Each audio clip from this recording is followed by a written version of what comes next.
Episodio 1. El primer sueño no era de Dios. Dicen que Dios habla en los sueños. Pero aquella noche, fue otro quien nos respondió. No fue un sueño como los demás. No fue un susurro divino. Ni una visión angelical. Fue algo que olía a incienso quemado y cenizas antiguas.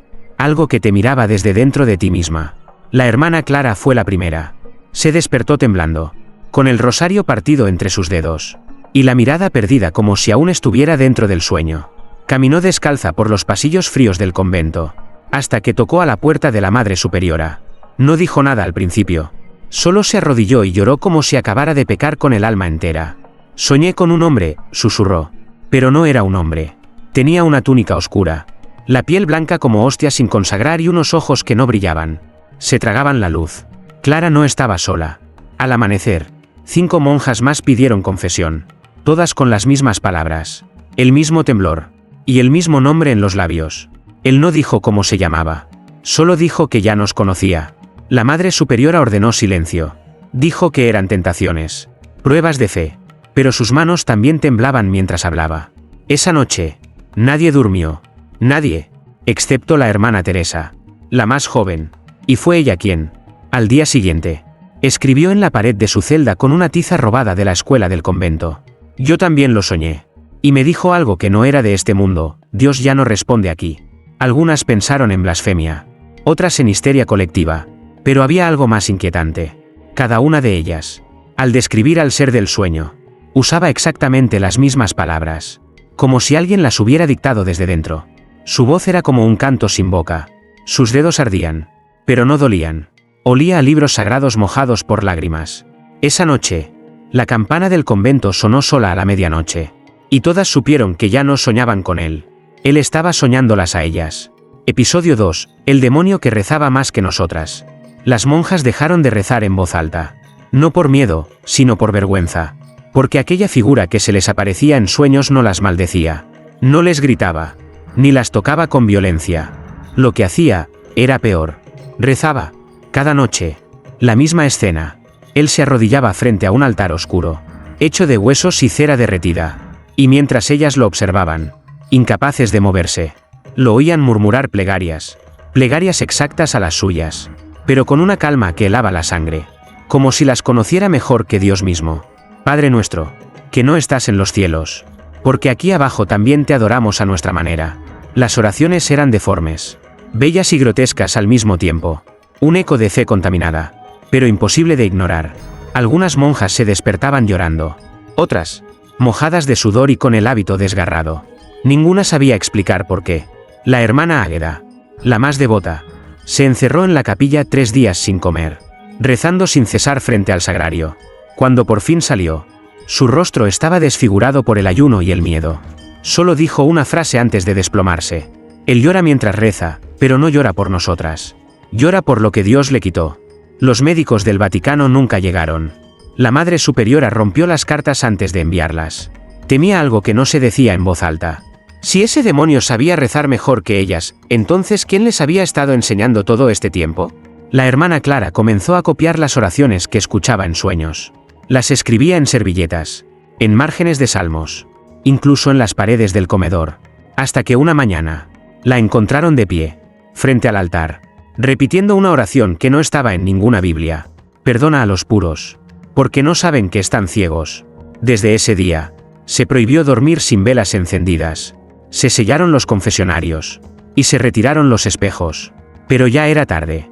Él ya no solo rezaba en sueños. Ahora, rezaba en las voces de las monjas. Y cada palabra, las acercaba un paso más a algo que ningún convento está preparado para recibir. Episodio 3. El velo que lloró sangre. Una monja puede perder la fe en silencio, pero cuando el velo empieza a sangrar, hasta el cielo escucha. Era la hermana Lucía. Tenía apenas 20 años y una pureza que se sentía en su manera de caminar, en cómo acariciaba las páginas de los salmos como si temiera romperlos. Nunca había dicho una palabra fuera de lugar. Nunca había mirado a nadie sin bajar los ojos. Hasta esa mañana. Entró al comedor con el velo en la mano, temblando. No hablaba. Solo extendía la tela blanca como si ofreciera una reliquia, o una amenaza. El velo estaba empapado en un líquido rojo oscuro. No era pintura. No era vino. No era simbólico. Era sangre. Pero no era suya. ¿Qué pasó? ¿Hija? preguntó la Madre Superiora, con la voz disfrazada de serenidad. Lucía la miró con unos ojos que ya no eran de niña. Él lloró en mi sueño. Madre. Y cuando me desperté, su llanto estaba aquí, en el velo. Dijo que eso lo protegía, de Dios. El convento cayó en un silencio que no era oración, sino juicio. Las demás monjas evitaron su mirada como si bastara con negar la locura para volver a la normalidad. Pero Lucía no había terminado. Esa noche, rompió el silencio. Entró a la capilla y, delante de todas, puso el velo sangrante sobre el altar. Si esto es de Dios, que lo limpie. Si no, que lo bendiga. La vela más cercana se apagó sin viento. Y la mancha, que debía secarse con las horas, comenzó a gotear. Una gota, 2, 3, cada una caía al suelo con un sonido suave pero insoportable. Como un reloj que no perdona el tiempo. Nadie durmió. Al amanecer, el velo había desaparecido. Solo quedó una frase escrita en latín, justo donde había caído la sangre. Innocens non semper est santo. El inocente no siempre es santo. Lucía no volvió a hablar. Pero desde esa noche, todas comenzaron a encontrar cosas extrañas en sus celdas. Cruces giradas, páginas de la Biblia en blanco, y en algunos casos, huellas de dedos en los muros. Como si alguien las hubiera tocado mientras dormían. O peor, como si alguien las hubiera tocado, desde adentro. Episodio 4. Las reglas del infierno que aprendimos en el convento. Nos enseñaron a temer al pecado. Pero nadie nos advirtió que el demonio también tiene mandamientos. Y los nuestros, los que aparecían en sueños, no venían escritos en piedra, sino en carne, en la piel, en el alma, a partir de la aparición del velo sangrante. Los sueños cambiaron. Ya no eran visitas, eran lecciones. En cada uno, el demonio se sentaba frente a las monjas como un maestro, y comenzaba a dictar reglas. No gritaba, no castigaba, solo hablaba con una calma que hería más que cualquier látigo. Primera regla, la fe sin duda es arrogancia disfrazada. Segunda, si rezas sin miedo, no rezas para el Dios correcto. Tercera, no todas las oraciones suben, algunas descienden. La hermana Inés, antes la más callada, comenzó a escribir en su Biblia con tinta negra, tachando los versículos que ya no sentía puros. La hermana Soledad, en cambio, perdió la voz. Literalmente, se despertó una mañana y no pudo hablar jamás. En su garganta no había enfermedad, pero en su diario, escribió una sola frase. Lo último que dije en sueños fue amén, y él me lo quitó. El convento ya no era un refugio. Era un aula oscura donde el infierno enseñaba a través del silencio. Una noche, la Madre Superiora reunió a todas. Con los ojos rojos y el rostro ajado por el insomnio, se atrevió a romper el velo del misterio. Estamos bajo prueba, y no de Dios, no del demonio. Estamos bajo prueba de lo que fuimos antes del hábito. Porque hay pecados que no desaparecen con el agua bendita. Pidió que todas rezaran juntas. Pero cuando dijeron «Oh Padre nuestro», las velas estallaron. Una ventana se quebró. Y el crucifijo del altar cayó al suelo. Boca abajo. El demonio no estaba en los sueños. Estaba en las reglas que nosotras mismas habíamos aceptado. Reglas que nunca cuestionamos, porque venían envueltas en fe. Y ahora, nos estaba corrigiendo. Una a una. Episodio 5. El crucifijo que gritó su nombre. Hay objetos sagrados que no deberían hablar. Y si lo hacen, que al menos no sea con esa voz. Era la víspera del Día del Perdón. El convento entero se preparaba para una misa privada a medianoche. Una Eucaristía sin público, sin confesión, sin canto. Solo ellas y Dios. Pero Dios no llegó. La Madre Superiora ordenó cubrir todos los espejos. Los sueños habían comenzado a reflejarse en ellos. Algunas monjas decían haber visto al demonio detrás de sus propios ojos, sonriendo mientras se peinaban. Nadie se atrevía a decirlo. Pero todas sabían, los sueños ya no necesitaban dormir. A las 12 en punto, con el altar encendido por candelabros antiguos, comenzaron la oración del credo. Y fue en la frase Jesucristo, su único Hijo, nuestro Señor, cuando ocurrió. El crucifijo central, tallado en madera centenaria, vibró, luego crujió, y de pronto, gritó. Un grito seco, desgarrador. No salió de ninguna boca humana. Salió de la boca abierta del Cristo crucificado. Las monjas cayeron al suelo. Unas lloraban, otras se cubrían los oídos. Pero todas oyeron lo mismo. No me llames así. El silencio que siguió no fue de paz. Fue de abandono. Como si el cielo hubiese cerrado la puerta con llave. La hermana Clara, con voz temblorosa, susurró. Él nos dijo que no le gusta ese nombre, porque no es suyo. Dice que ese nombre fue robado. La Madre Superiora, pálida como una hostia sin consagrar. Se acercó al crucifijo caído. Lo levantó. Lo volvió a colgar. Pero esta vez, lo giró. Si no es Cristo quien cuelga ahí, dijo. Entonces que mire hacia el muro. No hacia nosotras. Esa noche, nadie se arrodilló. Al amanecer, el crucifijo volvió a girarse solo. Y en su base, apareció tallado un nombre que ninguna Biblia reconocía. Un nombre imposible. Un nombre sin vocales humanas. Las hermanas dejaron de pronunciarlo. Pero en sueños, el demonio lo susurraba con dulzura. Como si fuera su verdadero nombre. Como si fuera nuestro verdadero Salvador. Episodio 6. No era el demonio, era el espejo. El demonio no siempre entra por la puerta. A veces, está justo detrás de tu reflejo. La hermana Marta fue la siguiente en romperse. Era una mujer firme. De fe sólida como piedra antigua. Jamás había faltado a un rezo. Jamás había dudado de un dogma.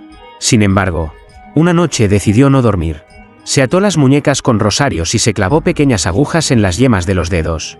Cada vez que el sueño la vencía, el dolor la devolvía a la vigilia. Lo hizo 3 noches seguidas. A la cuarta, su cuerpo ya no respondió. La encontraron tendida frente al único espejo que no había sido cubierto.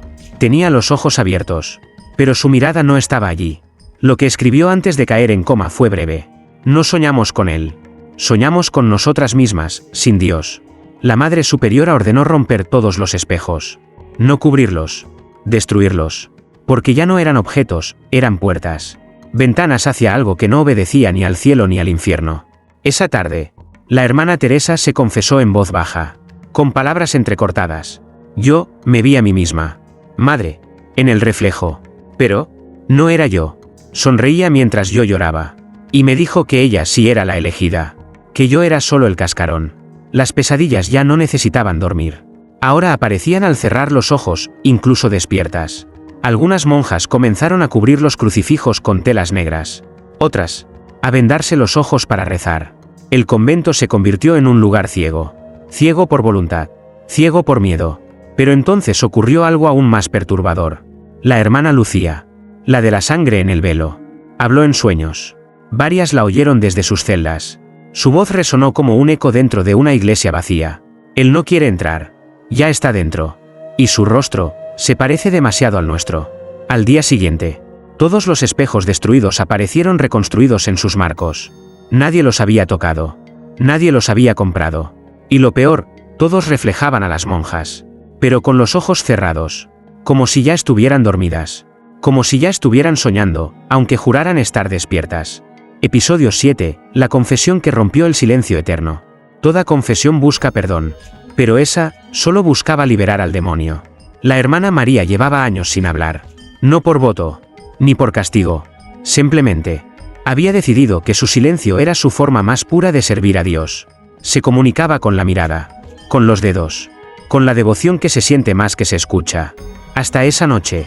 Eran las 3 de la madrugada cuando entró corriendo a la celda de la Madre Superiora. Tenía las manos ensangrentadas y la mirada perdida como si hubiera visto su propio juicio. Él me habló, dijo, con la voz quebrada de quien no usa la lengua desde hace años. Pero no en el sueño. Me habló desde dentro de mí. Desde el lugar donde escondí lo que ni a Dios me atrevía a contar. La Madre Superiora la abrazó. Pero su abrazo no contuvo el temblor. María se arrodilló. Comenzó a llorar. Pero no con culpa, sino con rabia. Y entonces lo dijo. Él conoce mi pecado. El verdadero. El que cometí antes del hábito. El que creí enterrado bajo 100 oraciones. Él lo repitió palabra por palabra. Y lo hizo, sonriendo. La Madre Superiora quiso consolarla. Pero María levantó el rostro.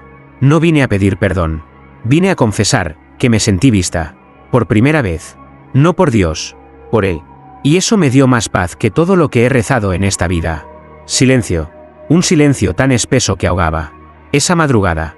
Las campanas no sonaron. El cielo no aclaró. Solo se oyó el roce de una pluma contra el papel.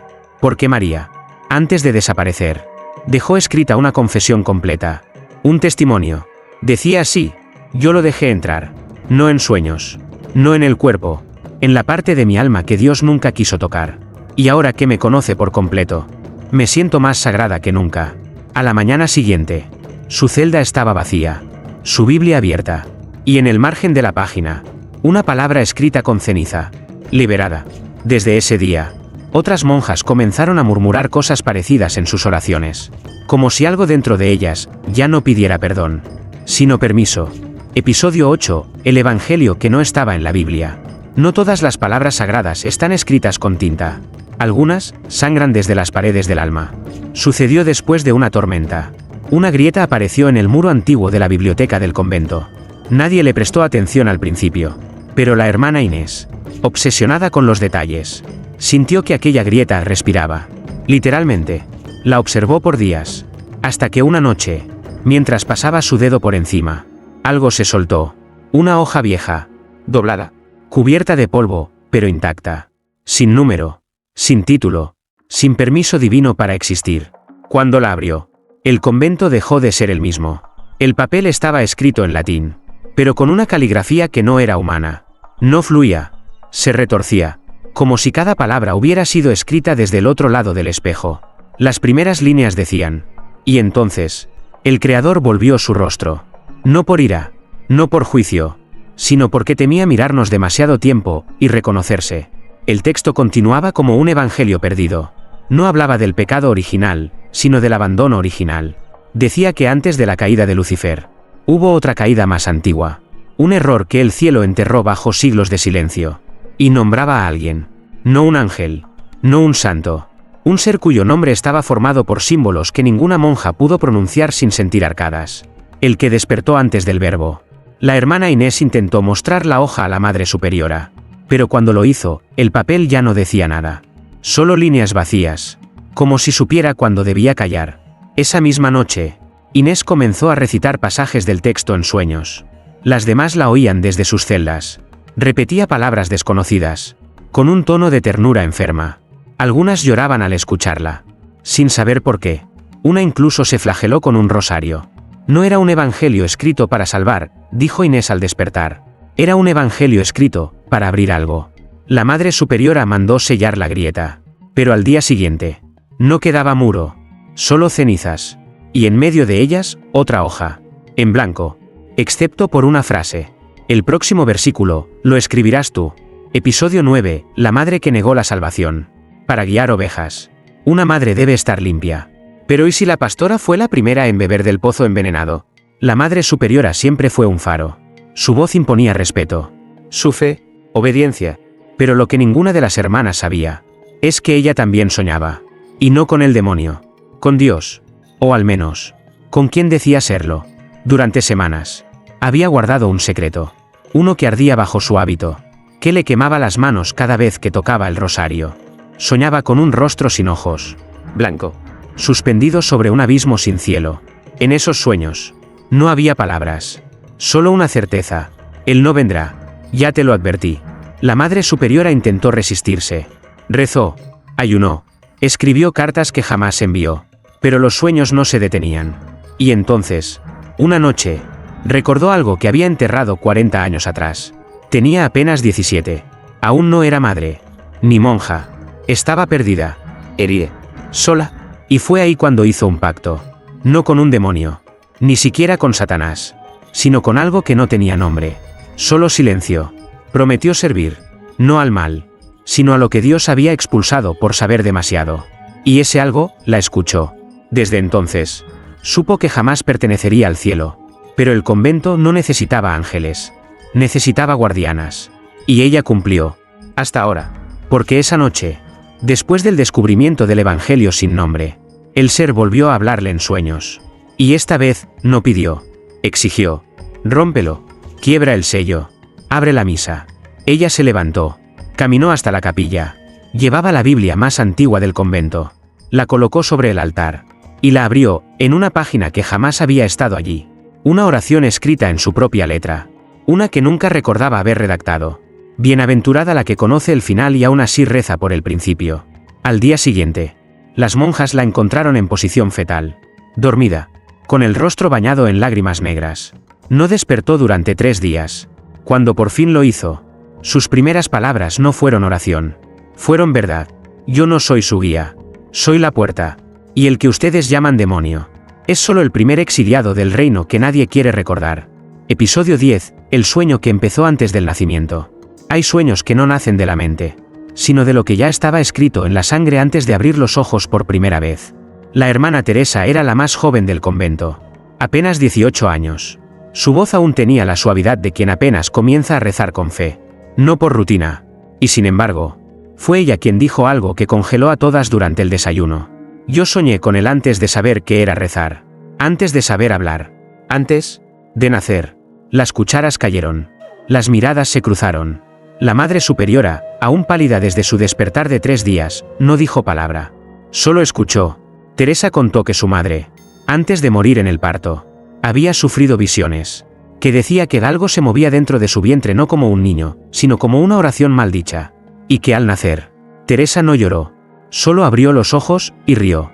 Los archivos del convento, antiguos, polvorientos, ocultos bajo un piso de piedra que solo se levantaba en Pascua, revelaron algo inquietante. Teresa no fue inscrita como huérfana común. Su ingreso fue firmado por una entidad desconocida. El documento no tenía sello oficial. Solo una frase escrita con tinta morada. Semilla de lo no dicho. Florecerá donde nadie se atreva a pronunciar su nombre. Desde niña, Teresa hablaba dormida. Decía cosas sin sentido. Pero cada vez que lo hacía, el ambiente en el convento se volvía denso. Húmedo. Como si el aire mismo se arrodillara. Y ahora, ella lo confirmaba. No soñamos con él. Él nos recuerda desde antes. Porque fuimos suyas mucho antes de pertenecer a Dios. Aquella noche, una tormenta apagó todas las velas. Teresa entró en la capilla. Descalza. Como si la llamaran. Y lo más escalofriante. Los crucifijos no se cayeron. Se inclinaron. Uno a uno. Como si reconocieran en ella a algo más antiguo que la culpa. Más profundo que la redención. Al amanecer, Teresa ya no tenía voz. Pero todas la escuchaban. Porque ahora, soñaban con ella. Y su presencia en sus sueños no era como víctima, sino como guía. O peor aún, como heredera. Episodio 11. Las monjas que ya estaban muertas. No hay mayor terror que descubrir que tu oración ha sido escuchada por los muertos. O peor aún, por ti misma. Desde el otro lado, llegó sin aviso.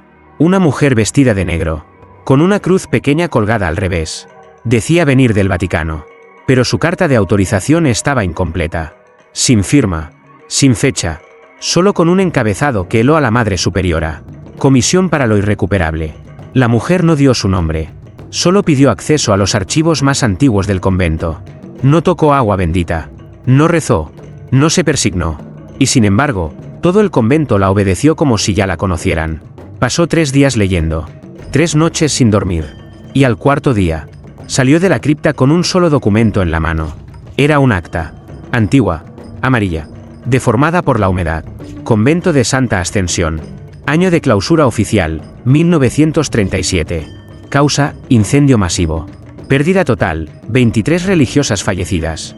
Declarado terreno sagrado sin retorno. Prohibido su uso. Prohibido su reconstrucción. Las monjas se miraron unas a otras. Sin comprender. ¿Qué quiere decir esto?, preguntó la hermana Clara. Con voz temblorosa. La mujer de negro respondió sin emoción. Este lugar no debería existir. Y ustedes, tampoco. La Madre Superiora cayó de rodillas. Empezó a rezar. Pero sus palabras no salían. Solo aire. Solo un lamento que no encontraba a quien rogar. La mujer se acercó al altar. Lo tocó. Y dijo: no están vivas en el sentido que creen. Ustedes son ecos. Resonancias de una fe que ardió hace casi un siglo. Y él, el que viene en los sueños, no es un demonio. Es el recuerdo de lo que ustedes invocaron cuando ardían. Y aún no han terminado de morir. Las paredes comenzaron a llorar. No agua. No sangre. ¿Ceniza? Como si el fuego nunca se hubiera apagado del todo. Y mientras la mujer salía por donde nunca entró, una voz, la de la hermana Teresa, muda hasta ahora, susurró desde la capilla. Ahora entiendo. No soñamos con el demonio. Somos el sueño que él tuvo. Y que aún no quiere olvidar. Episodio 12. El rezo que lo despertó de verdad. Hay oraciones que sanan. Otras que condenan. Y unas, que despiertan lo que nunca debió abrir los ojos. La noche cayó más densa que nunca sobre el convento. No había viento. No había luna. Solo un silencio tan absoluto que ni siquiera los relojes se atrevieron a avanzar. Era la vigilia del santo abandono. Un rito que solo las monjas más antiguas conocían. Y que ninguna se atrevía a mencionar desde hacía décadas. Pero esta vez, fue Teresa quien tomó la iniciativa. Ya no hablaba. Pero sus pasos, sus ojos, su presencia, guiaban. Como si estuviera escuchando una voz que no venía de arriba. Ni de dentro. Sino de antes. Vamos a rezar, dijo la Madre Superiora, sin saber por qué. Pero esta vez, no por salvación, sino por revelación.